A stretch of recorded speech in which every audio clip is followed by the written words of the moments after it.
were approached by a management company when we became a 3-man group. We were approached by a management company out of Philadelphia. And they were intrigued with our story, trying to make sense of it all. Because like I said, our management, our record company really didn't know anything. Long story short, we ended up signing with them. We got out of our old situation. We ended up signing with them. And the Numarx kind of goes on. The lawyer that we had, or that they had access to, was a guy who was the lawyer for Philadelphia International Records. Okay. So he was used to dealing with crazy deals and et cetera. So we go and we sit down, we meet with this guy, Phil Asbury.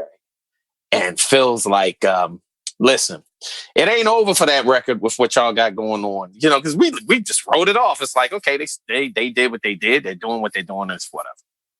Okay. Phil says, we're going to make this right. It's going to take some time, but we're going to make it right. Okay. And in the meantime, we're still doing what we're doing. We're still in the studio doing stuff. We're still on the road doing stuff. About a year later, in 87, we get a call from Phil Asbury. All right, y'all need to come up here and have a meeting with me. So, man, we go to his house. And, of course, you know, him being the dude that he is, his house is the bomb. I mean, laid out, baby, from top to bottom. Just killer house. So we go in. We got this big old dinner. He sits at the table. He says, okay, here's what the deal is. You guys are now going to be getting your publishing for Girl, You Know It's True. We straightened it all out. And you'll be getting your due. I said, okay. Not only that, everything was corrected with our names being associated. They, you know, not as the Numarx, but, you know, Sean Spencer, Kevin Lyles, and, you know, everybody who wrote the record. All of that stuff was corrected. It all went out on the Arista label. We were all credited properly. Everything done nicely. You know, we were able to buy houses and cars and that kind of thing. You know, as 18, 19-year-old cats. So you guys act like Anthony Hammer money? Sporting gold chains, gold bracelets. Man, yeah. I mean, you know, looking back at it, you know, hindsight being 2020, there would have been some different things going on at the time. I mean, we didn't know. And we were just happy, at least, that they didn't steal it from us. We weren't happy about what happened with them being where they and check this out. So Milli Vanilli comes to town. Milli Vanilli came to Baltimore and performed at the place where I first did my gig. And I did the first gig in 82. So everybody's asking me, "Yo, Spen, you want to go? Milli Vanilli's coming to town." I said, "No, I'm not going." What I want to go down there and do that for? I said, "Okay, well, you guys go. I'm not going." They went, and apparently it was a situation like they got backstage, and Milli Vanilli's coming off the stage. And they're running, you know, the crowd, and, you know, they've got, you know, the bodyguards and all. So one of the guys goes up and says, hey, where the Numarx? Where the Numarx? One of them turns around and says, "Oh, the Numarx from the Girl You Know It's True." And that was it. And he whisked them away.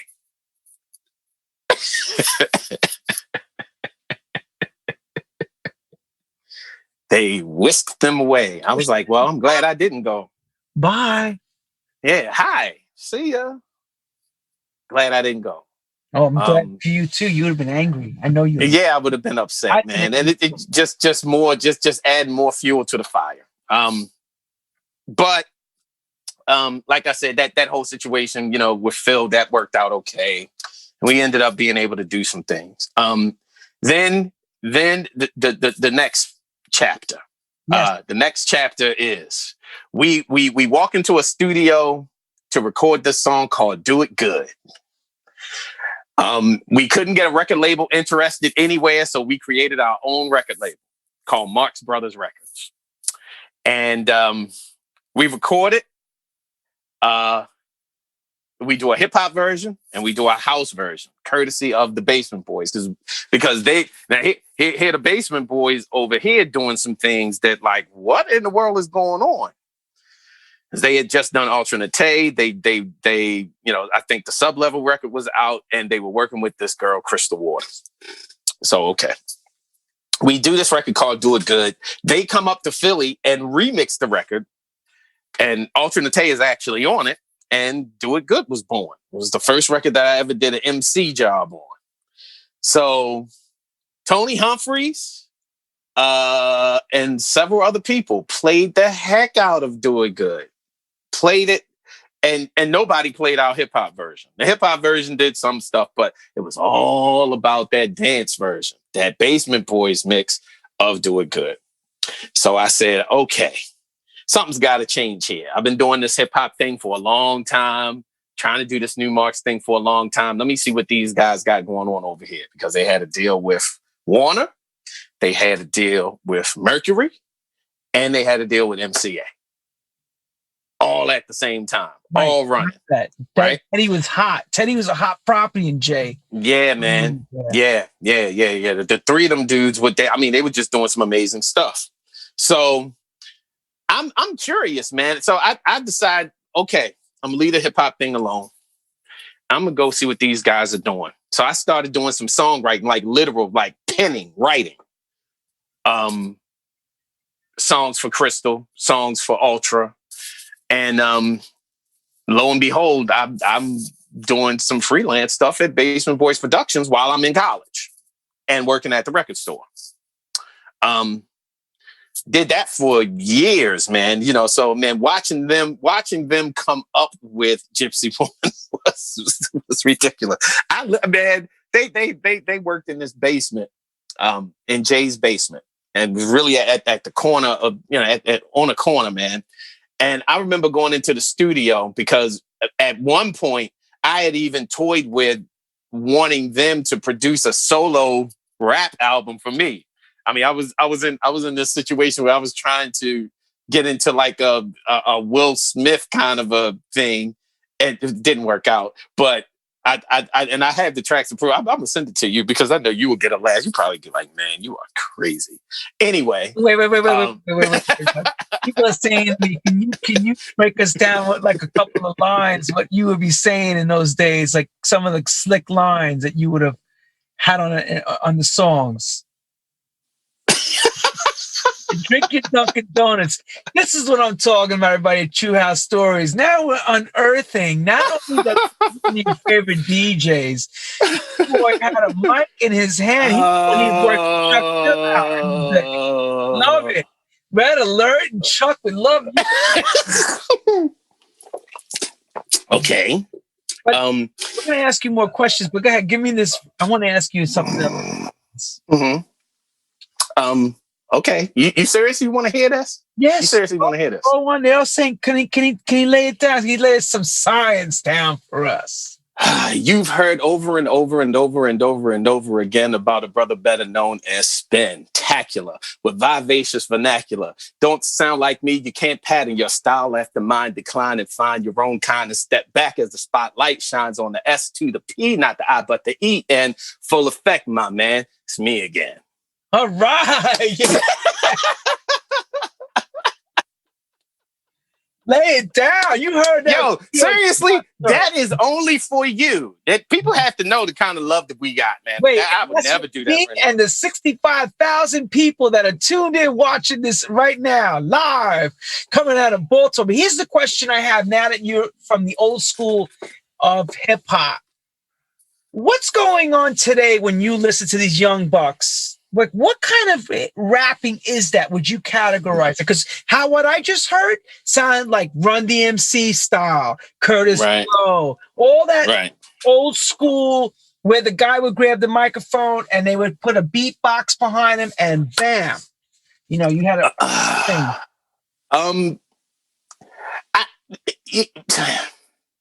I think what's happening as far as the art of emceeing, the art of emceeing has turned more into is becoming more melodic. So you're hearing kind of not necessarily just talk rapping, you're hearing song rapping, which is very interesting because it's almost like there's a certain type of a training that you need to have to be able to do some of the music that they're doing now. Whereas, man, some of these guys, man, like Chill Rob G, I listened to Chill Rob G the other day, who has a similar story because he was the guy that did all of those lyrics and I got the power and dope void without substance or content. You need to slow your speed, stop. It was on this record, man, that was on Wild Pitch. And they sampled or was using for the bed of it, Voices Inside My Head by the Police. And Chill Rob G killed that record. Next thing you know, here comes Snap with I Got the Power. And here's this guy sounding like this. That's on that record, taking Chill Rob G's words and I got the power. It's getting, and I was just like, wow, that sounds like the kind of similar situation that we went through with Girl, You Know It's True. Because I Got the Power was a huge record. Yeah. Nobody knows Chill Rob G. I know that because Let the words flow. Independent version on Wild Pitch, and then the next version is on Arista, which I call the modified version. See, I didn't want to go there. This real show, you can do it. I'm going to tell you this. That's when they take the whitified version, they whiten it out, and you go, what happened to the funk? What happened to the record? So that's what I wanted to ask you, because you know how to, he does know how to MC. So, but you're MCing today. That does not sound like MCing today. No, but it's all about, everything has to be in key. So, the whole thing with the Melodyne now, making sure that everything is fits within the parameters of the key And a lot of times, man, me and Tommy Davis, right? And peace to my man, Tom. Tommy Davis. Yeah, Tommy, bro. Man, Tommy will look at me and he says to me a lot, he's like, man, you overdo the vocals sometimes on you over process them, trying to get them to sound a certain way. He's like, Tommy come from the day of My Lover. And those types of records where a lot of times those records weren't in any kind of key. It was just all about the vibe. And he blames me because he's like, man, now I have to listen to everything. Everything has to be kind of straight and regimented. On a 440 sound. He's got, in other words, when he's talking about harmonizing, he's taking stuff, he's putting the whole acapella and he's making sure chromatically that it is nowhere off pitch at all. But I have to say something. What happens sometimes is that you lose some of the essence of the vocal. You do. You lose some dynamic. A lot of dynamic in the essence, that funkiness sometimes when you over. Yeah. I try not to go too far to the right with that. I try to kind of keep it real. Yeah, but then you get the real musicians that will criticize you. I don't care. I don't care. I'm classically trained. You don't think I hear it? Dumbass. I hear it. I tell you, mind your business. So, I tell you, mind your business. Play the record. Yeah, exactly. So, I try to do it as tastefully as possible. Go back to Teddy's basement and Jay, and you are now all starting to, you're trying to figure out how you are cementing yourself in their situation now. You need to get up in there. So what's going on there? And what year is it? This 88? 89.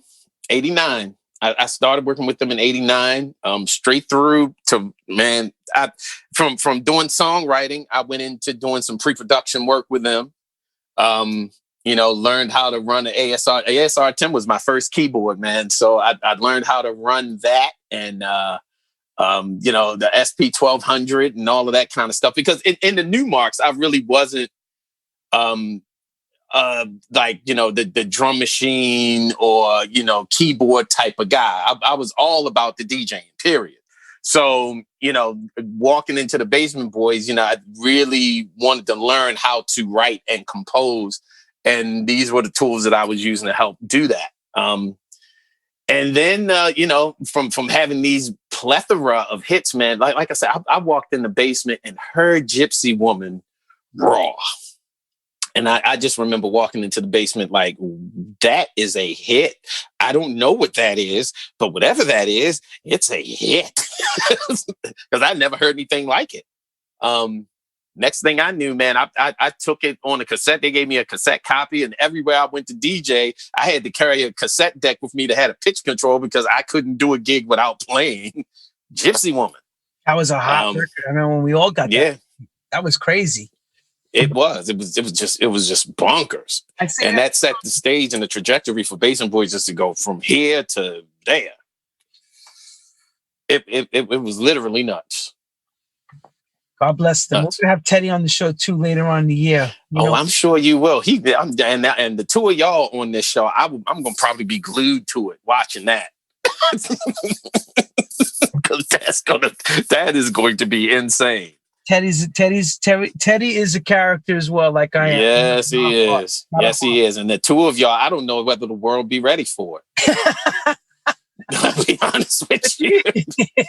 Did you realize what was to come from that point of around that time? Because of how important this house music thing was? Kind of like, I think at that time they knew it. I think that Tommy, Teddy, and Jay, they knew they were on to something because they were constantly working. They were able to buy a facility that had, 2 rooms, an A and a B room. And I was blessed to be able to work in that B room for years. I mean, from about 91 until 95, man. I mean, all we were doing, man, we were just pumping out stuff, and which led to the next piece of my chapter was Teddy and Jay had left the studio and had gone somewhere. I think they went to England. And I had a weekend, Lenny, in that studio with a board that looked kind of like that thing you got in the back of you right now. His console, the SSL, I know. Yeah. That one. And man, I said, okay, I'm going to do a record that weekend. I had it set up in my mind. I was going to do it. I had planned on what it was going to be and how it was going to be. So came up with the beats, came up with the kind of idea. I had Fruity, who is Randy Roberts, had him come in and help me orchestrate it. Man, I had everybody who sang with him and DJ OG and a couple of people, man, we came in and they were my backing vocalists for this record that I was working on called The Feeling. Oh, yes. Mm-hmm. Oh, yes. I forgot about that. Oh, God, I'm part of that. Yeah. So 1995, the first actual production that I felt that I could pull off with all of the knowledge that I created or had accumulated over the past 4 years, we came up with The Feeling, man, in one weekend. And I guess, that was the second record on Basement Boys Records. The first record was by Maurice Fulton called Kong, which is by Sticky People. And A Feeling was Basement Boys 002. Second record on... That's right. And then Azuli Records picked it up for England. Yeah. Azuli picked it up and... That's when I was called in to remix it. Yes, you were. Ooh, I did that like yesterday. My God. Oh, my God. Yes, sir. Dave Piccioni calls me, everyone, the owner of Azuli Records, and says, yo, I got this hot record from Teddy and Basement Boys crew. I'm like, he says, you need to hear it. He sent it to me. He plays over the phone. That's it. He plays over the phone. What do you think? I said, what do I think? Yo, that's a banger, bro. I remember saying, holy smoke. Yo, you want a remix? I said, hell yeah. Hell yeah. I remember taking the vocals and because we just got technology. I remember this where I had 2 tracks of audio with my sequence and I had a tape machine. So I remember just taking the whole vocal and putting it in and it locked right up and I went, wow, I don't have to cut him up. Oh my God. Just all of it. What a great record. Yeah, man. What a killer mix. You did a killer mix. Killer. Just killer. Thank you. And it just, it just grew wings. It literally grew wings. Huge record for you, bro. Yeah. That was like one of the first record in the club scene that worldwide I remember everybody went crazy for. Yeah, it was. Them were killing it in New York at Sound Factory Bar, and I did the remix, and England was starting to play the record. It was nuts. Yeah.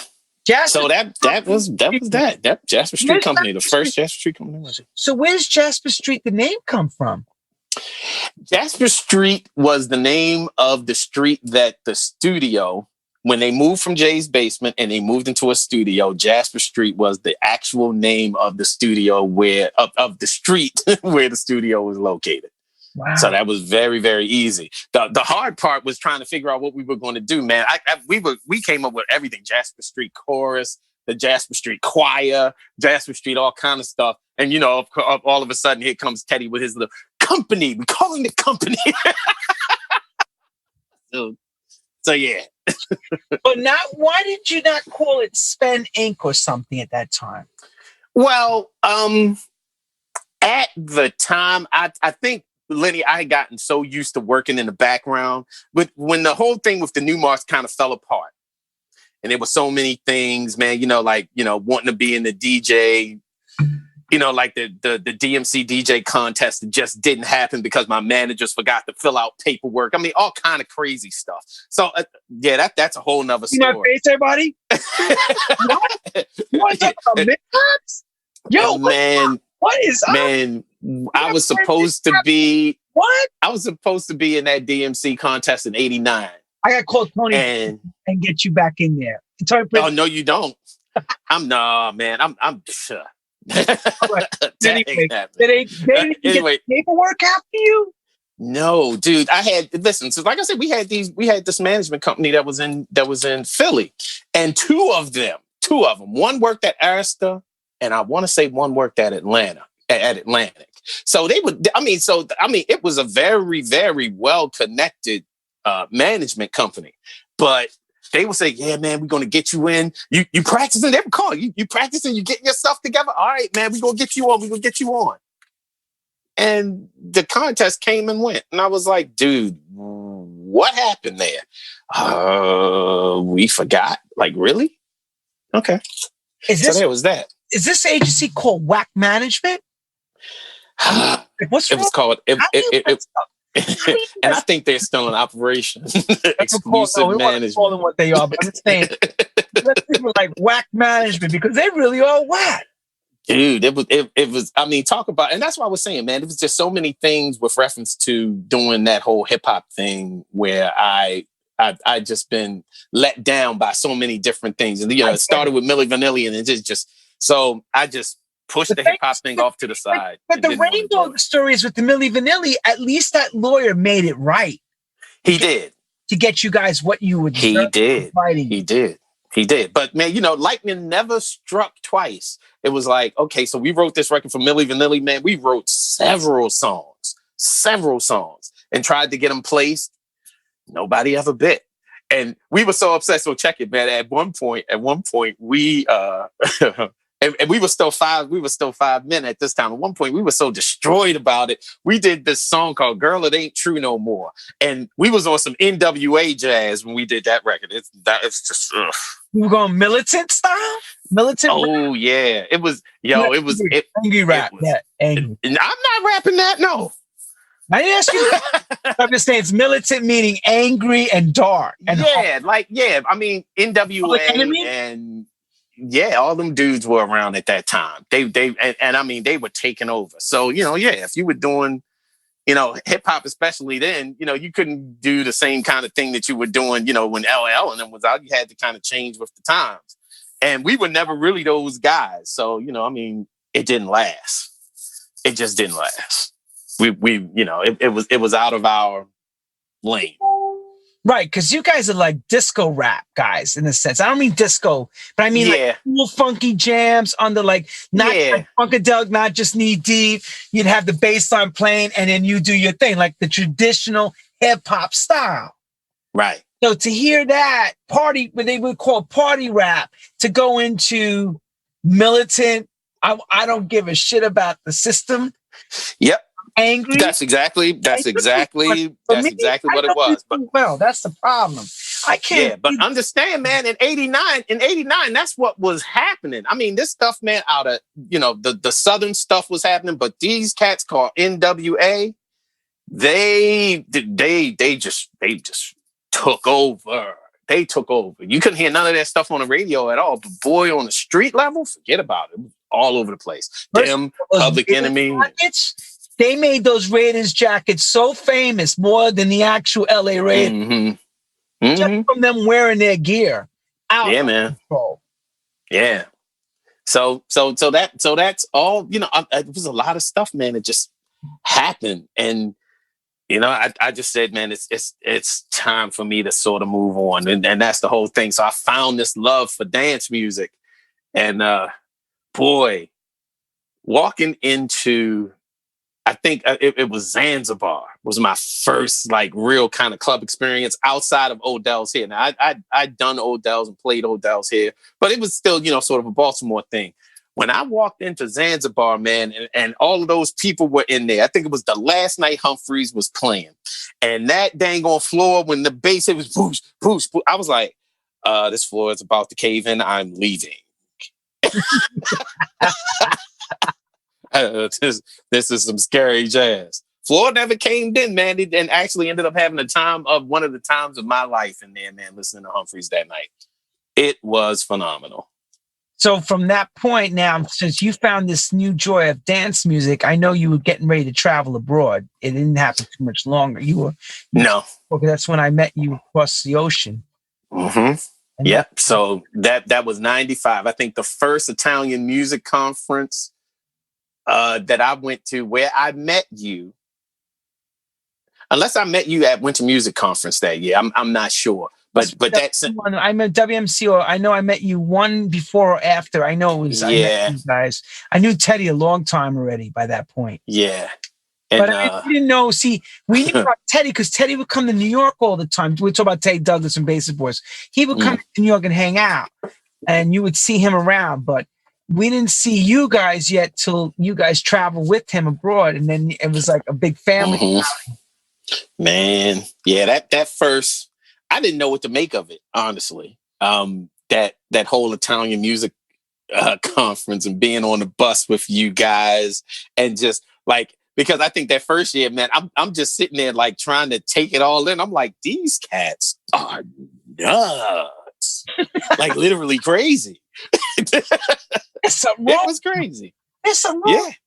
It was crazy, some of the things, man, that happened on that bus. But it was, I kind of wish that there was something going on like that, that really brought so many of us together as producers, as songwriters, as singers.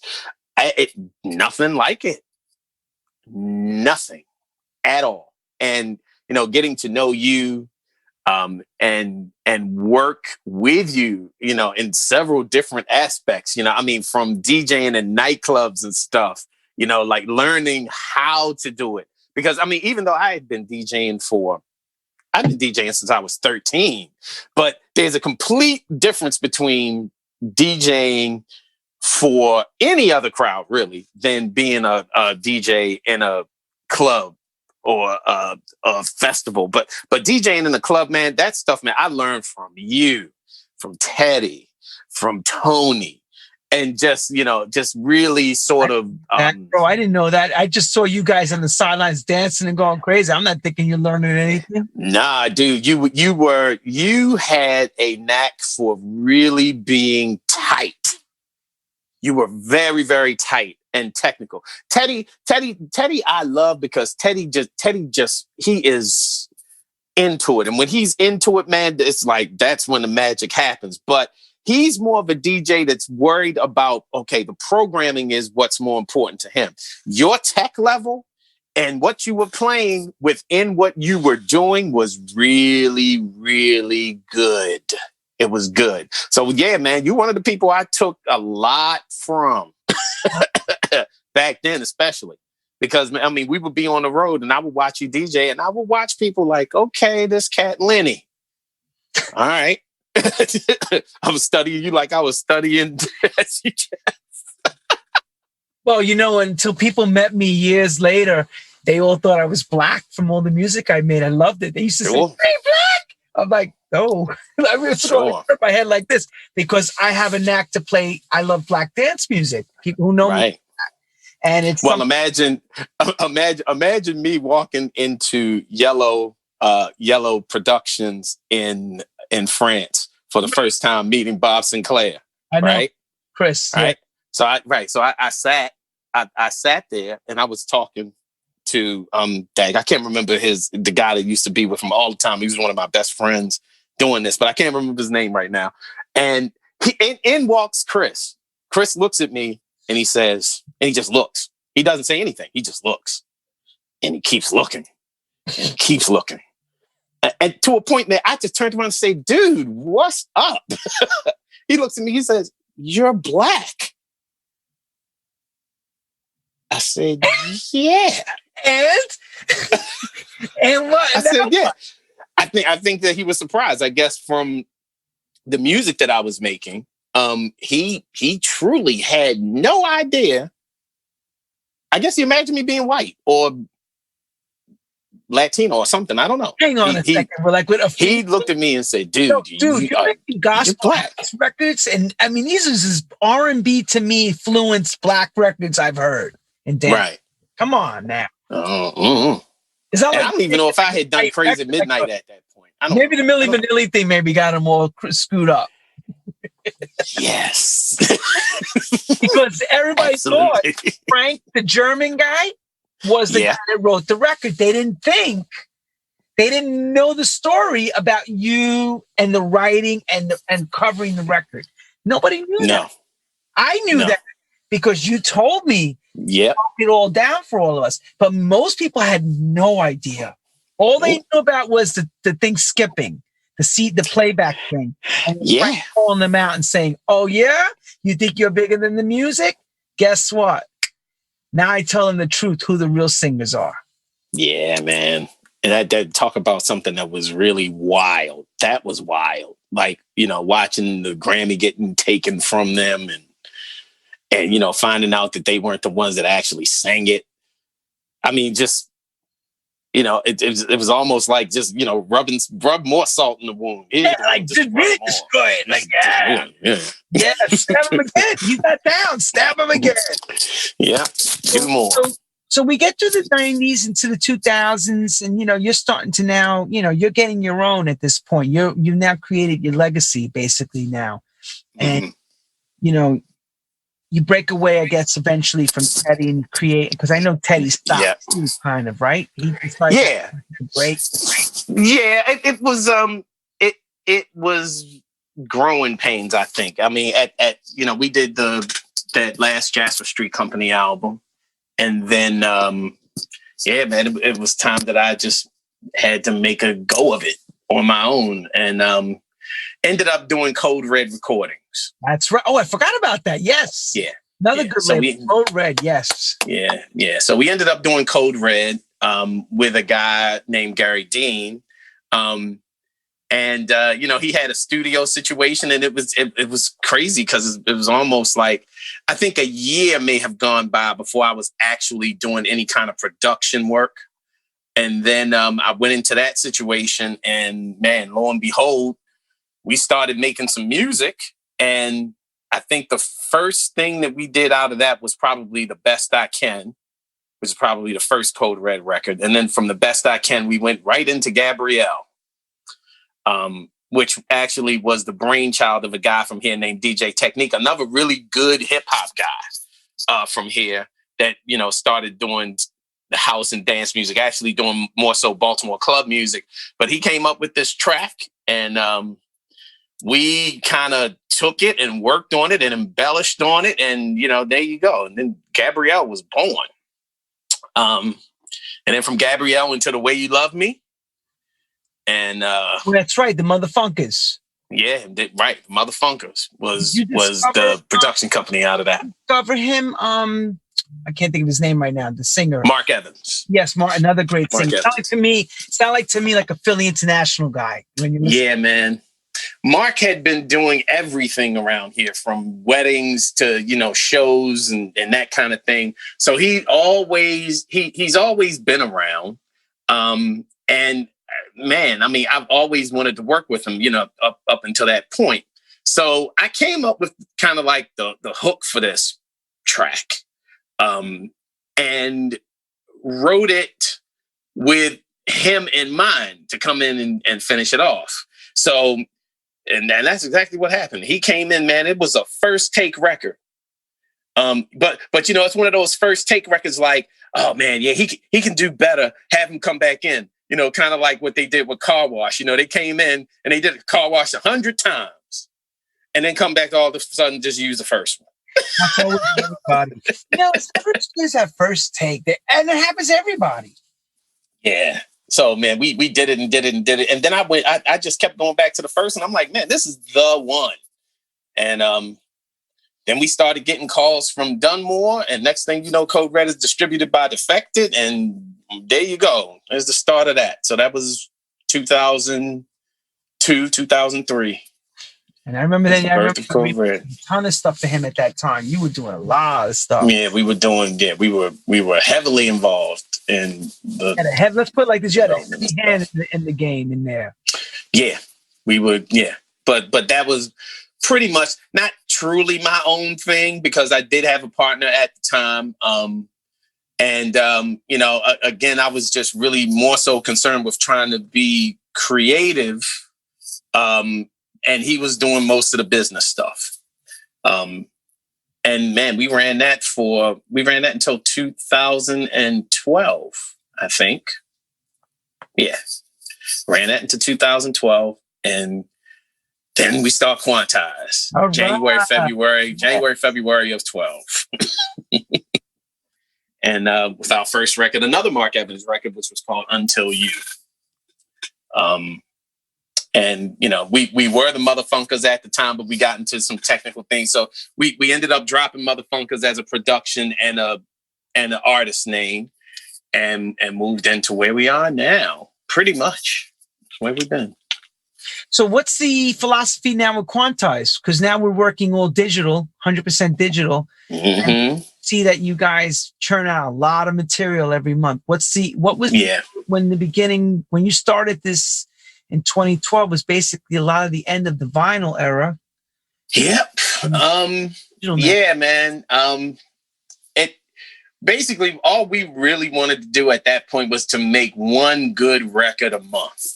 That's what we wanted to do. We wanted to make one good record a month and keep going. But of course, we ran into problems, all kind of problems, man. I mean, like the third record we had was contested by one of the artists and ended up having to be pulled down. And, we never went back to it. But oddly enough, it ends up getting picked up again by somebody else. The record actually came out, but it didn't come out on Quantize, because it was like, man, I don't want the headache of this. If we just starting out, we're not even going to go there. If the guy wants the record down, we pull the record down, it's done. But in general, man, that's all we wanted to do. We wanted to do one good record a month, and which was kind of tough. The whole reason we started on Quantize was because people. This pigeonhole thing is serious. This genre thing is very, very, very, very, very serious. So it's like, okay, they know us for uplifting, anthemic, singing, house tracks. We can't get into doing tracky stuff, like real serious underground stuff, and which we figured wouldn't really work on Quantize, given the trajectory of where we were going. So we started on Quantize to do a little bit more kind of experimental, Afro house-ish, electro house-ish, deep house-ish, which we just do whatever we feel like doing on that label, where Quantize is really about developing artists, developing songs. And that's the main difference between the two. So here we are now, someone's up and coming, are you checking all demos coming in? Are you? Because I know you got a demo show. I saw this, you and your wife. I was like, on Tuesdays, I think he's running a demo. Yeah. It's like, is it every other Tuesday? What's it called, the demo show? Talent Tuesdays. All right. So Talent Tuesday. Talent Tuesdays then? Talent Tuesdays is where we literally go through the demos process and let people see it. But hang on. Yes, I know that I know it's not all. I'm being corrected as I'm going. Okay, yeah. Come in and talk about it. Do we have to bring somebody else in? She just goes. I think she knew that was going to happen, and she said what she said right up the stairs. I don't know. We'll see if I can get her to come in. But long story short, we don't do every single demo that we get on that show. We put out, okay, listen, we're going to do a show. If you would like for your demo to be judged by the masses, not just us, let us know. So those are the particular records that you hear on Talent Tuesdays, not just every single thing that comes in. I mean, man, first of all, we get so many demos. I mean, at one point, man, we had so many demos, Lenny, that I think we were backed up with like 200 just demos, right? I love it. And 200 demos. What are you gonna do? You're like, dude, what? I'm saying I have missed. We have missed just because, you know, with traveling and everything, you know, non-pandemic traveling and moving around. Man, we missed a lot of stuff. We missed some stuff, man, that I'm mad that we missed, but you know, just couldn't get to in time. But we've since really started to focus in, and we've got a lot of help, man, with our crew, helping us to go through the demos process. Candace McKenzie is our A&R. Oh, and Candace, where are you, girls? Sick of yeah. Yeah. Yeah. So we got Candace, and Mike Freak helps us a lot with the demos process. Tommy, of course, Kelly, of course, and so you know we're able to get through this onslaught of demos in a much better fashion than we were doing probably in our first 5 years, man. And when it was just literally kind of me and Tommy, we were like, hang on. Tell us the process of getting you and Tommy. So what's going on? You guys are getting emails and emails. What's you paying attention? What happened? Come on. Now. Well, here's the truth of it. We would be getting demos in our demos box, but then we would get a record from, I don't know, Jihad Muhammad, or a record from Timmy Regisford, or, you know, at the same time, we're getting records from people that we know and that we know are going to be sales worthy. So those are the records we tended to concentrate on. You know, if a record came from Byron Stingley or Kenny Bobian or somebody like that, and, you know, the new artist in our mind, you know, we have to get to it when we can get to it. We have to, you know, there's a certain priority of things. And it was just crazy. We just couldn't get through it all. You can't fulfill the demand. It's too much. Yeah, we just couldn't do it. We couldn't do it. So God, I mean, man, I prayed for help. I prayed for it. Can you explain now, as label owner? I mean, this is really important because there's a lot of people like would die to be on your label. But let's be honest. Let's talk about the A&Ring side and how important it is to have the following, the social media for someone like yourself to see this. The social media, how important is that with listening to the song? Like, you hear the song is one part. What's the next part for you guys when you're looking at the package of signing a record?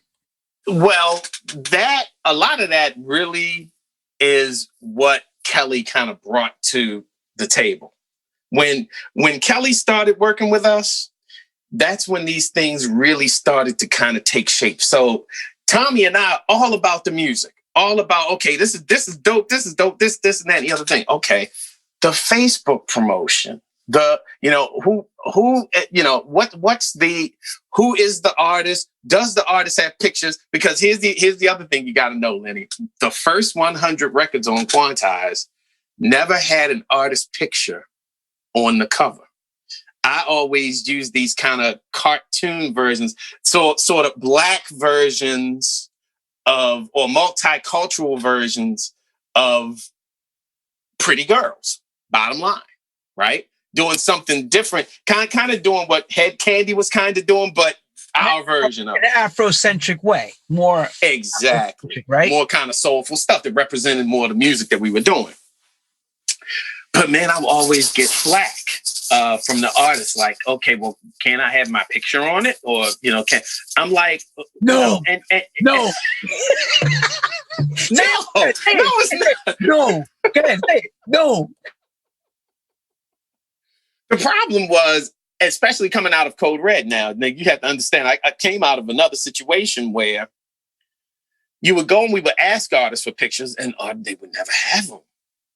They just wouldn't have them. Excuse me, they have pictures. They send you a Polaroid. What the hell is supposed to do with a Polaroid? I'm not even going to say a Polaroid, man. Most of the people just didn't have them.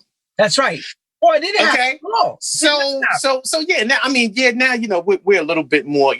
Everything's a little bit more social media friendly now. So everyone has pictures, but most people now just don't have professional, high quality pictures enough that to use.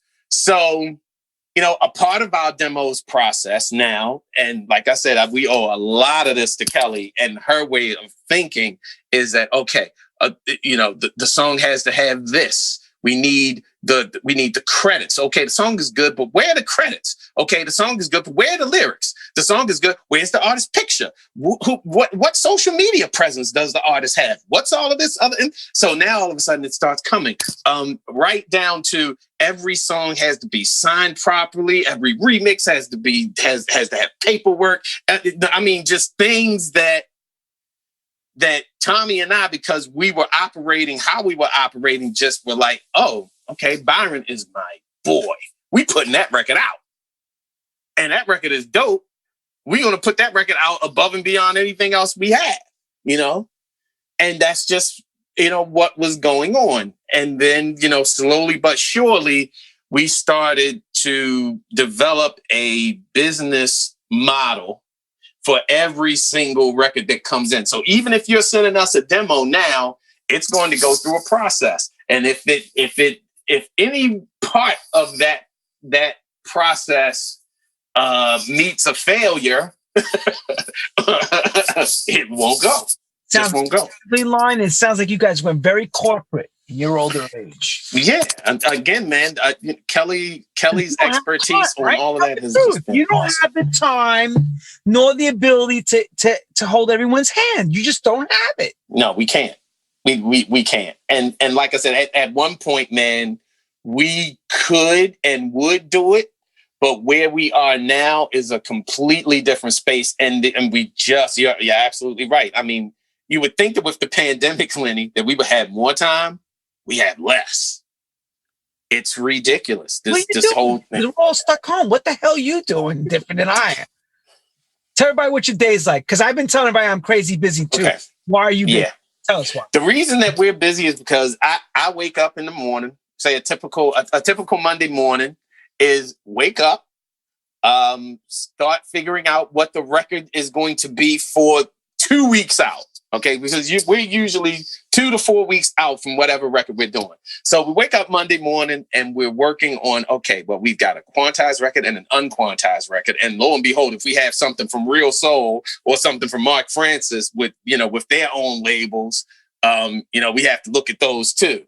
So depending on what that is, we wake up in the morning, we figure out what it is, and then we start the process. Okay, does this need a remix, or does this need an edit, or does that need? Okay, will these 2 records make it to being released in the 2 or 4 weeks wherever we are? We make that projection on Monday morning, and we start working. So I'll start working on the production side. Kelly will start working out, finalizing, making sure we have every single thing that we need, from the final contract to the all of the final mixes, to making sure I have all the parts, so that when we start working, we don't have to keep going back and forth. So usually that's what we kind of start doing on a Monday. On a Tuesday, we record meeting. we meet and we talk about new things that come in. So, you know, we talk for a good couple of hours about that, working through what the demos are. You know, we do it now, you know, online and people can see, you know, that's a part of what we're doing. So usually that's Tuesday, but also involved in that now is the video aspect of it.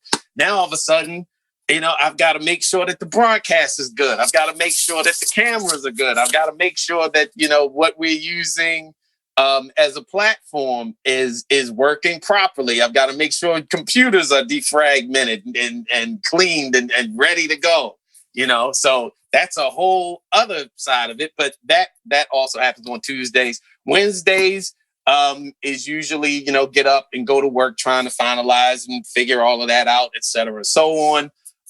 As well as Thursdays. Now, Thursdays can also get into doing more broadcast and stuff. So, you know, it's about getting up in the morning, making sure that you get all of the production that you have to get done, lay it all out and fix all of that. That usually takes a few hours. And then going into doing whatever we're doing as far as broadcasting and streaming that afternoon. Same thing with Friday. Saturday, we try to take off, but I don't know. Usually doesn't happen. I mean, this past Saturday, we were working all day trying to put everything together. Sunday's pandemic praise. So that's up at, you know, 5 or 6, getting ready to make sure everything is straight for a show that happens at 10 o'clock. This morning, I literally blew a speaker of mine because a cord came out of my mixer. So everyone, please send a PayPal fund to DJ Spen for his new speakers, everyone, because he burned out his Radio Shack Optimus Prime speakers, and he has it. He's like, man, and I had anymore. So I have to go to eBay to try and find that. And I mean, I was so distraught. It like threw everything off because it was like 20 minutes before everything started. I had everything straight. Everything was together. 20 minutes, that happens. Now I have to figure out why it happened. Figuring out why it happened, you know, I mean, we ran over, but we got on the air and we did everything. Everything went absolutely fine. But you know, it's like, and let's not forget, that's the business side, the personal side. Right. What time we have for that? Okay. I don't hear. Right. Yeah. Okay. That's just the business side. Okay. On the personal level, we have a daughter that has to be up and ready for school by, we have her up at 8. She's online at 9, and she's going through online school from 9 until 2 or 3 in the afternoon. So, you know, I mean, with the help that we have from my son, you know, we kind of take our turns doing what we have to do with her, but you know, all of that's going on at the same time. It's like this. Candace, hang on 1 second. I got to run to my daughter's teacher. Wait, just wait 1 second, right? Like that. Yeah, it's worse. The people that work with us know, you know, I mean, at any time I'm doing Zoom meetings, man, like with the phone in my hand. I'll be in the car, running around, up the steps, down the steps. I mean, it's crazy. And then what happened when you were traveling? It was like then you were traveling too at one time. Well, I mean, you know, she was in school when I was traveling. So there would be that would be Kelly that would be doing all of that when I'm not home. That's right. And she holds down the 9 to 5 every day. So she doesn't do this is not I'm saying, man, it is literally nuts around here. I don't even know that, you know, once talking to you about it is one thing, because I mean, I just wake up and I just kind of do it. But as I'm talking to you, I'm like, you're going, wow, what? What time do you sleep? How many hours do you sleep? Because you didn't even tell us about production. Yeah. You didn't even say you went in the studio to do touch a keyboard. Mm-hmm. Nothing. Nah, I mean, man, one DJ, a lot of what we've been doing, even since I left Code Red. Code Red was the last actual studio setup that I worked in. Man, I bought myself a killer laptop And I've been working on the same laptop that I bought in 2012, which is my studio, technically. Now we have studios that we go to where, we record vocals and we record keyboards and that kind of thing. But in general, man, I'm working on this laptop and have been doing so for the past 8 years. I need a new one, I think, but this thing is still running. So I'm running it in the hole. But I like this laptop because I can travel around the world with it. I have my studio, go into, especially if I'm somewhere for more than, 2 or 3 days, just sit there, get it set and, go to work. And nothing better to listen to a demo than you going out and playing it on a super duper sound system somewhere.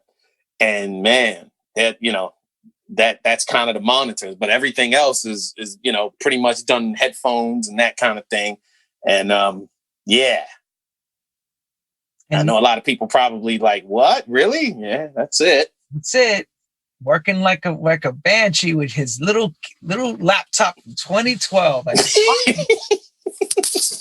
So the whole album now that we're up to, of course, the album's released, it dropped. Oh boy. Fabulous album. Yeah. A lot of the cuts. I see you've also collaborated with David Morales and some really great albums on there. Tell us the concept of this album. And the reason why I held back Spen's interviews was I wanted the album available for all of you to support this album, go out and get it. But he's going to tell you why he has this album out and what came to make this happen. Uh-oh, wait a minute. I've got a low battery. Oh, just left. Wait a second. Here we go. Yep, I've got a low battery. But I'm still here. Anyway, so I haven't done an album since 2014 was the last album I did. That album was Transition.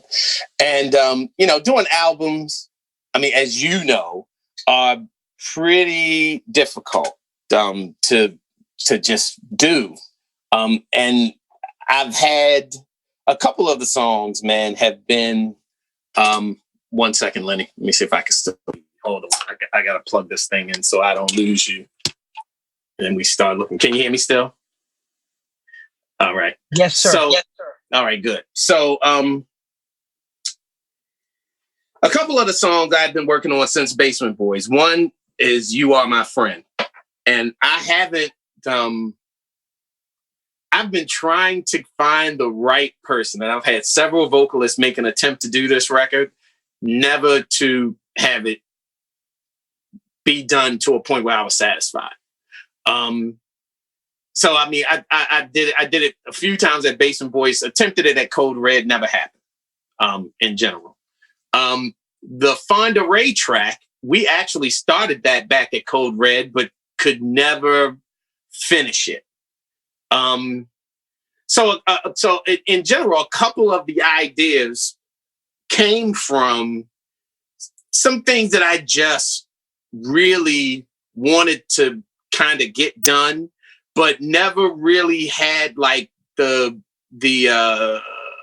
I don't know, man. I guess never the thought process never really occurred to do these as singles. Maybe save them for a situation where you can do a album that will make sense to have these projects on. Another one is Mr. Melody. Mr. Melody is something I've been wanting to do for years, for a long, long time.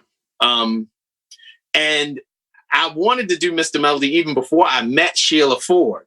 And man, Sheila Ford she's just amazing with her, and talk about classically trained. She's trained, man. I mean, trained from top to bottom and knows what she's doing, man. So if you want somebody that can Ella Fitzgerald you from up the street to down the street to around the corner, she will kill you.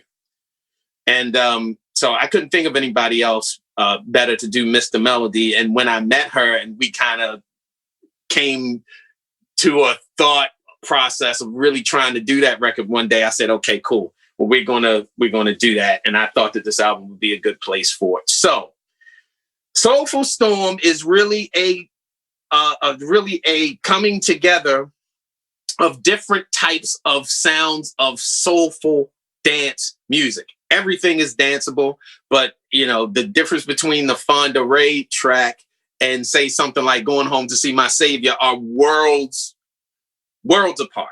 They're very, very different, but still considered to be in the realm of soulful dance music. One is blues based, one is very heavily R&B based. One is raw, one is as pretty as you're going to kind of get, with as far as a dance track is concerned. And I think every single solitary track on Soulful Storm is a soulful dance record, and from hard to soft. So that's why it's a Soulful Storm. It's a collage of many different elements of soulful dance music. The question that a lot of us ask is, because of the streaming and track source and all the digital distribution of how things work, are you finding that people are cherry picking songs, or are they buying the whole album? It's a singles based market. Bottom line, doing albums in a single based market is people will tell you don't do it. I mean, I've had people say don't do it. Artists that said I don't want to do it. And I think that it's the exact opposite for me. Doing a body of work that represents who you are, or not even that represents something, right? I think this is why compilations tend to do well. Usually, a good compilation will have songs on it that are related somehow, that somehow tell a story. I think people long to hear that. They long to know the story behind something, the true house story behind. You understand what I'm saying? Sure. So I mean, we've done several. Tommy's album, which I think is a great album. Took him a long time to pull it together, but I mean, his album is a good reflection of exactly that.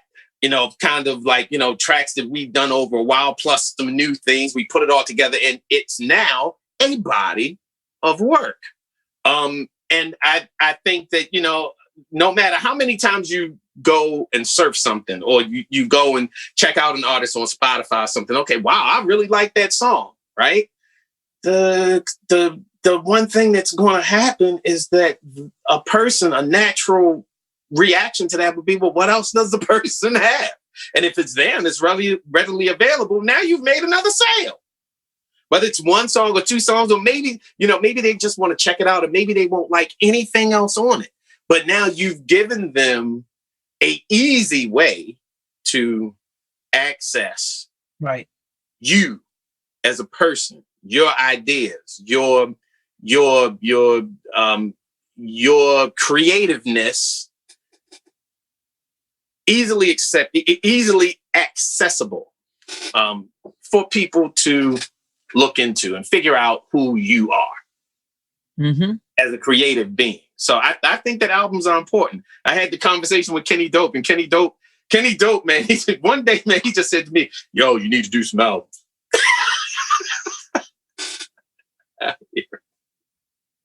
You need to do some albums, man.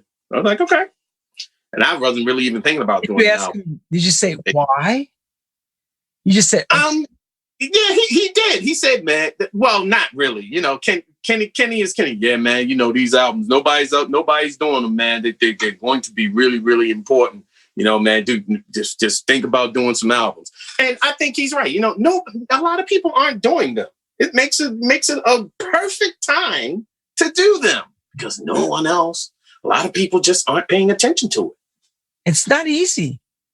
No, it's that, which is the other thing. It's not an easy feat. It's difficult to do something where you can call it a body of work and be proud of that body of work. Yeah. Because I remember getting albums back in the day. One single was phenomenal and 7 fillers.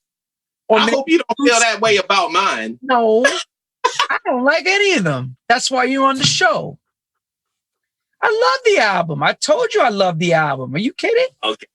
I'm just making sure. First of all, I wouldn't ask you if I've had this conversation in Clubhouse. Everyone, you need to join Clubhouse. I've told you all this. It's a very important app. I brought DJ Sneak on yesterday. We had 100 people. And I told this to the DJ panel. I said, you as a DJ selector must love what they play in order to be good at the craft. You can't just put music on that you don't know. You have to believe in the music, and that means believe in the artist. And I believe in DJ Spen and what he does. He knows that because we're going to do something really big too. Again, here we go. We have a friend of ours. He has been asked to release this record. Okay, I've been waiting to announce this, and I've been waiting to announce everybody. He just signed Michael Proctor's record. Yeah. Okay? And he's got it. So let him go ahead. This is what Quantize is about, and I'm involved in this. Yes, sir. And tell them, brother. So man, I'm so looking forward to this particular record. I mean, first of all, it's Michael Proctor. I mean, one of the most phenomenal voices that you will ever hear on dance records. You know, I mean, and this is a good record. It's a really, really good one, and I'm just looking, you know, it's one of these things, man, where, you know, I'm just waiting to get my hands on it and waiting to hear what you're going to do with it, because I'm really excited about it. Really excited. I heard the project and I loved it the minute I heard it. And I said, I was friends with him. Like I'm friends with Spen. As a relationship, I'm friends with his ex-wife, Babu, out of Switzerland. She's the one that Babu Francisca Babu. Yeah. She's a #1 house girl in Switzerland. Where is she? Stand up, Miss Babu. He signs the record. She asked me what I thought. I said, no brainer. It's a no brainer. See my answer? It was a no brainer. You don't have to think. Quantize, DJ Spen, 2 + 2 = 4. Success, love, excitement. You know, his album, I felt the same when I first got the album. He wanted to come on before. I said, no, I want my people to come after it's out. I want you to explain why you did it. You know, let's do it after. And I'm glad I did it this way with you. And I'm glad you agreed as well, because I want people to be able to get that album now. They leave the show. They're already saying, people writing in, they're going, I just bought this song. I just bought this song. I'm like, buy the song. Buy the whole damn album, everybody. Help my man Spen. Show him some love. Spread the word. Push the Quantize label name. Push it all. His projects are great.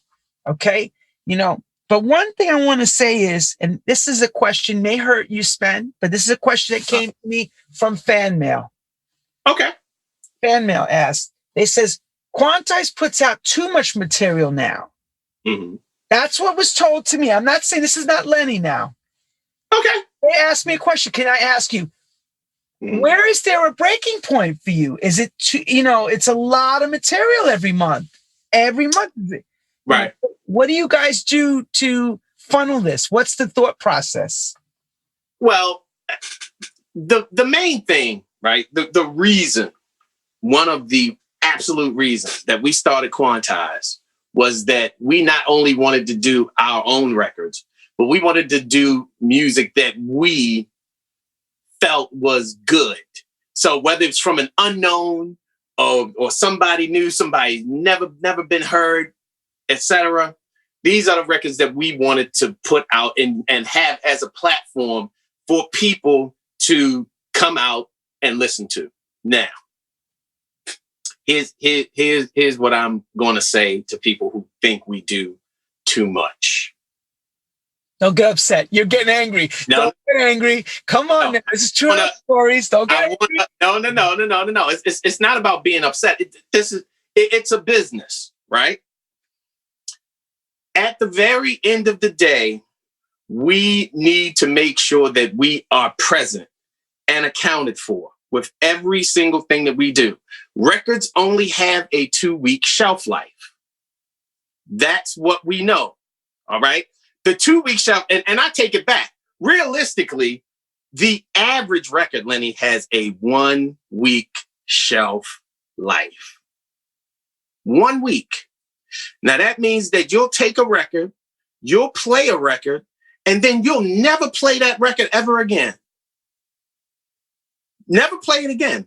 So what the thought process is to make sure that we always have something in people's ears. Now, if I put out a record by a young dude and the record is a decent record, right? We give it a platform, we put it up there. Now it's not by Lenny Fontana. It's by Malcolm G, right? Malcolm G now has a platform that his record will go up and people will look at it because we put it on Quantize. Now, is that if I put out a DJ Spen record and then put out a Malcolm G record, right? Right behind a DJ Spen record, the likelihood is that the Malcolm G record will probably not get as much as a DJ Spen record, but it's still going to get the same 1 week that it would have if I didn't put anything else behind it. So the idea is to keep fresh music in a music industry that turns over, to keep fresh music in people's minds at the forefront of your record buying experience. Because a lot of times what will happen is that you'll buy a record and you'll be like, oh, well, this record, okay, wow, it's another record that's on Quantize. Okay, well, right, they put out a lot of records, but you see it. It's not like that record is gone under the 500 or 5,000 other records that would come out in that week. We've literally been blessed to be able to have a positioning where if we put a record out, that it will get seen. So to see an unquantized record with an unknown, or to see a quantized record with an unknown name come behind the records that we have, is a plus for us, especially as business, because here's the thing.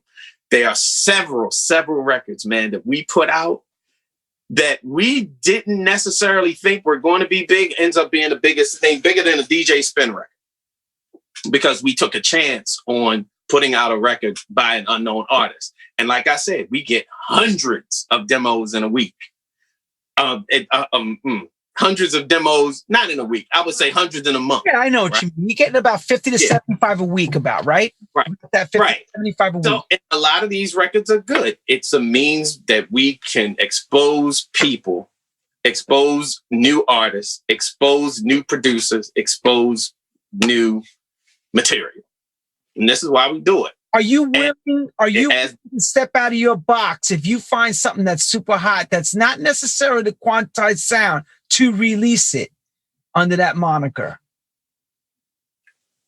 I don't say that one more time. If it's something that you said, wow, this is very different, but you know it's hot, are you willing to take a chance to take it onto the label and give it a shot? We do it all the time. Tell the people out there, tell them to send you that type of stuff. We do it all the time. I mean, on Talent Tuesday, people know, people see what it is that we do. And a lot of times, some of those records don't fit our mold. We'll take some of those records, we'll remix them to put them and make them into something that we know our audience will look at and say, okay, that's cool. But the original version will be there. The original version, we always do this. The people's original version is there. And sometimes the original version will trump what we do or deem as, as a remix. But a lot of times, and like I said, man, I'm really open-minded with reference to a lot of this, but we have had the platform to be able to use for new and upcoming artists. And doing these records, as much as we do them, is the way that we do it. And for us, it's worked. For us, it really has been a blessing to be able to do what it is that we do. It really has. Yo, you have now sold us on Quantize. And get his damn album. You hear me? You go out there and purchase that album. Buy that album. You already bought it. Buy again. Send it to your cousin, your mother, your friends. Did you just say buy it again? Buy it again and again. And look, Kelly's in the background saying, stop asking for freebies. The woman said, please. No more Oh, that's another thing. How do we deal with giving away freebies all day? What do we do? Because I know you've done this. I've gotten angry about this with you too. You'll put up SoundCloud stuff and I'm like, don't do it. Why? Yeah. Well, don't do it. I even tell you no. Well, when you say, okay, hold on. Let's talk about the one, please. But you saying put up SoundCloud stuff? Are you talking about the original SoundCloud stuff or like bootleg SoundCloud stuff? Yeah, the bootleg. Don't you do that. Don't give it away. Don't give it away. Don't do it. You know what, Lenny? There have been, like the Shaka Khan thing, man. I did the Shaka Khan Live in Me track, right? And at a point, people were asking me for it so much that I just said, you know what? I'll just give it away. Now, I'm not one. I don't even come from that. I'm like you. I'm like, give away what? We work hard to do this kind of stuff, but especially with something like that, man. I think that the consumers really do appreciate like when you do something like that and it's just a DJ kind of giveaway thing. They love it. I mean, it's crazy. Look, you go on Bandcamp and you see it all the time. If somebody does a Janet Jackson remix and puts some beats under it and does a thing to it, it'll sell better than the person's original material. I don't know. Why is that?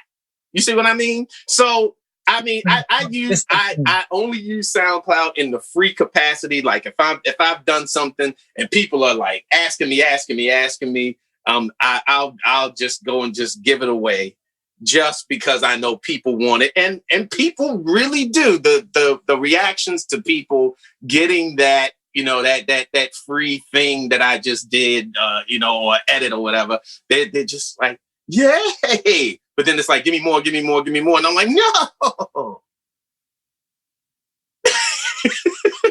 I know you don't agree. Importantly, last of the questions.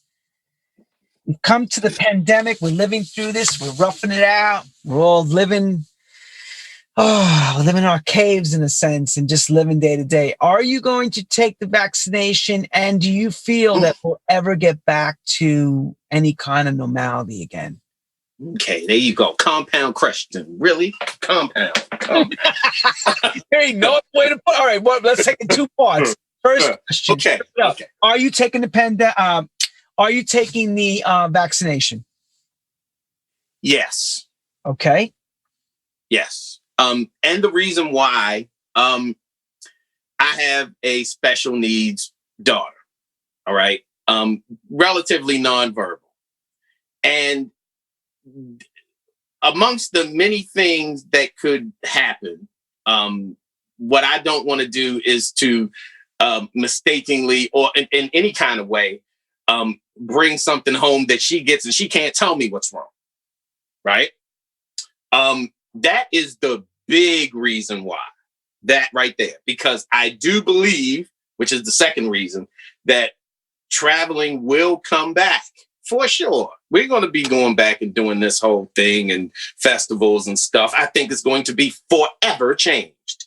It won't be the same way. I mean, I think we're going to be in clubs and festivals with masks on and social. Get away from me! Get away from me! Get back! Yeah, it's going to happen. First thing we all do is, what do? We all hug each other. This is like... Yeah, man. It's going to happen. But, you looking at the love side of it. Let's look at the flip of that. Let's look at, okay, I want to drink. I want to get drunk. And heck with it. I want to party. I want to party. I want to party. And I mean, shoot, an English party or a Japanese party. I mean, they party. So, and that partying requires being together. Requires that. And that I don't think is it can be taken away. It can't. Which is why I'm really praying that everybody is safe and careful. You know, I know it's a lot of underground parties and stuff going on, and you know, some states, you know, you can still go out and do this kind of stuff. But you know, the more we do it now, the worse it's going to be, or the longer we're going to have issues. I think, and yeah. So, am I getting the vaccination? Yes. Do I want to get the vaccination? No. But I think in order for me to get on the say, hell to the no. No. But they're asking, yo, dude, they're already asking for the passport QC code in your phone. It's already in America. So it's going to be getting to the point that we're going to have to travel across that little pond, the ocean, to come on the other side to go and play those great gigs. How are we going to get in those countries if we're not vaccinated? You know? Yeah. We're going to have to be. And, you know, like I said, I mean, and I have gone through a complete change with that. I think, you know, if you asked me the same question in November, no, sir, no. But, you know, thinking about it practically, I think, yeah, that it's going to be one of the safest ways to do it, you know, and, you know, yeah, got to do it. All right. On that note, you heard it from the man himself, DJ Spen. Your other man, the gospel preacher. He down from the Baptist church. He went to Catholic school. Catholic. Worked with some of the best. Hung out with them for years. It's a talented brother. He's got more to tell us as time goes on. You know, with the great music he's coming with. He's coming probably with another album. You know he's going to go with an album. He's probably time now already. He's probably got another album up his sleeve now. And his Tuesday show, that show is the bomb. My friends told me, did you see it? I said, nope. They said, you need to see it. I said, why? Yeah. They said, because it's really interesting to watch them break down a demo in front of everybody. I'm like, really? So I went and watched it. I was like, yo, this is, you want to call it real? Yeah. Real program. And look, I'm gonna put you on the spot here because you know you would be Kelly. Don't you think he would be a good yeah? We gonna do it. What Tuesday? What time on Tuesday? I gotta come on. Usually we do it from Tuesdays from 4:30. Now, story people, do you want me on there? Yeah, of course people are gonna want you on there. Spen and ask Spen if you really want me on there. If you get that, come on. You know what it's going to be? The answer's going to be yes, and more yes. So I'm putting you on the spot. So I plan on having you I'll do it. Hated it. 2 snaps. Hated it. No, of course I'll do it. No, wait, listen. All truth be told, I've done them at ADE, WMC. I've had sat down and I did actual when you get to the point where I put the headphones on. I had young producers and some of these guys that I sat with in Canada at the Pioneer one, bro. Yeah. They do record after record now. They thank me every time. Yo, man, you don't know what you like. Check. I was like, all I told them was just do this and do this and do this. And next thing you knew, their records are getting signed all over the place. Exactly. And that's what I'm saying. I mean, it's you know, again, man, I am just so thankful that, you know, we have the platform that we have. I mean, Kelly is she really is. It's almost like, you know, Bring Kelly out. Tell Kelly, come on. Kelly. Come on, girl. Come on. Tell the house story people who want to know. He want to see you. You want to see you, Kelly? Come on over. Are you presentable? Yeah. Are you sure you're presentable? Hey! Yes, we saw you. You and your lovely man going through all the stuff on Tuesdays. We're like so proud of you guys. I watched you dancing on the gospel shows. I was like, go, girl. You don't think we don't see it? We're all home. We're like, Mr. and Mrs. Spen rocking it. Bring the party home. Yes. Yes. You're crazy. Congratulations to everything you guys are doing and much success to the Quantize label. And you know, I'm a big supporter and all the people that True House Stories and what makes us who we are. We all support everything you do, and we'll give you everything we can. And likewise to you, man. I mean, this is really, really, thank you, dear. For behind the music and me type of things, like behind the music. It's like crazy. Oh man, but no, seriously, you what you're doing is an awesome thing that's needed, for these stories to be told, because I think that, in the grand scheme of things, everything is so fast now that people need to hear the work, the actual work that we've put in to do the stuff, man, that we're able to do at the level that we're doing it. I think that a lot of people and a lot of producers, they come and they go, new producers. And it's like, okay, because it's like you either don't have somebody around who's done it, or you just don't understand that, you're going to have ups, you're going to have downs, and the real true test of who you are as a producer or anything. The real true test of who you are is your longevity as a father, as a mother, as somebody that works in any industry, as anything. It is longevity is the true test of it, man. It's the true test. So kudos to you. My hat's off to you. I pray that you do really, really well with this, and that you continue to just make people aware through your laughter and your deep thought. My canter. I don't want to talk about your canter. Wait a minute. Let me wait. The one good thing about what we enjoyed about your show is that you actually understand now the nuts and bolts of what you're going through in the life, and dealing with life's hurdles and the juggling process, because it's all a juggle. And what you don't let fall down is what keeps you up. That's the hardest part, is to juggle. We all say it. It's juggling a bit of this, a bit of that, and making everything look like it's seamless. So kudos to you, DJ. And I'm not about she's about how it looks. I'm just doing. You know what I mean? Going through the vote. Yeah, I'm just doing. But man, seriously, constantly, it's like, blah, blah, blah, blah. I mean, it's almost everything, man.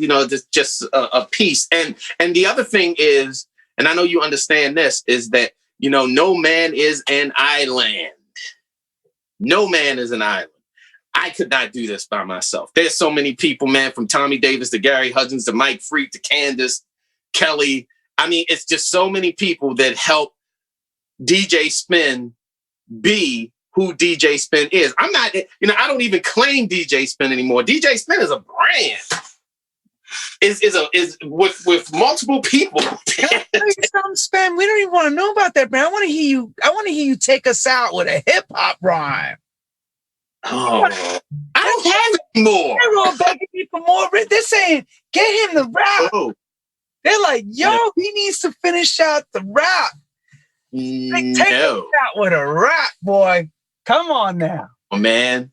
Come on. Bring us back. Anymore. 1983. Dude, I don't even have. If I had my rhyme book in front of me, and it's probably not that far, but I'm not making people find that rap book. I made Michael go put his old record out. I made him go run around his house. Go get it. No, I got nothing. They're saying, please, God, please let him say repeat the rap you did already for everybody. Go ahead. No, I don't want to repeat. Come on. Right, so I did this. So I did this for Spinner for his birthday. Okay, that's good. Let me see if I can flip it. But it's the DEJA. Listen as I say, a rhyme in the way a professional supposed to lay a funky rhyme on the track for my man Lenny as he does his thing today on the True House Story. Yes, and that, my friends, is a wrap. DJ Spen, you are the man, sleep. Brother. No, I need some sleep. Remember, everybody, subscribe to newsletter, and